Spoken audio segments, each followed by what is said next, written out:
বন্ধুরা, জানলে অবাক হবেন, জাপানের একটি জনহীন রেলওয়ে স্টেশন শুধুমাত্র এক ছাত্রীর জন্য এখনো চালু রয়েছে, যাতে সে ঠিক সময়ে স্কুলে পৌঁছতে পারে। জাপানের হোক্কাইডো দ্বীপের একদম উত্তর প্রান্তে রয়েছে কামিশিরাতাকি স্টেশন। নিতান্তই অজপাড়াগা বলতে যা বোঝায় অনেকটা তাই।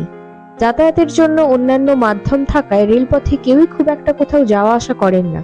এই কারণেই রেল দপ্তর এই স্টেশনটি বন্ধ করে দেওয়ার কথা ঘোষণা করে। কিন্তু পরিদর্শকরা যখন লক্ষ্য করেন একটি মেয়ে সারা বছর ট্রেন ধরে স্কুল যাতায়াত করে, ট্রেন না চললে তার স্কুলে পৌঁছতে খুবই কষ্ট হবে, তাই ওই ছাত্রীর জন্যই একটি গোটা স্টেশন চালু রাখার সিদ্ধান্ত নেওয়া হয়। শুধু তাই নয়, মেয়েটি যাতে সঠিক সময়ে স্কুলে পৌঁছতে পারে তার জন্য ট্রেনের টাইমও পাল্টে দেওয়া হয়। সারাদিনে ওই একটি ট্রেন তাকে স্কুলে পৌঁছে দেয় এবং বিকেলে তাকে ফের ওই জনহীন স্টেশনে নামিয়ে দিয়ে যায়। রেল দপ্তর এমনটা সিদ্ধান্ত নিয়েছে যে যতদিন না মেয়েটি স্নাতক হচ্ছে ততদিন ওই ট্রেন পরিষেবা চালু রাখা হবে।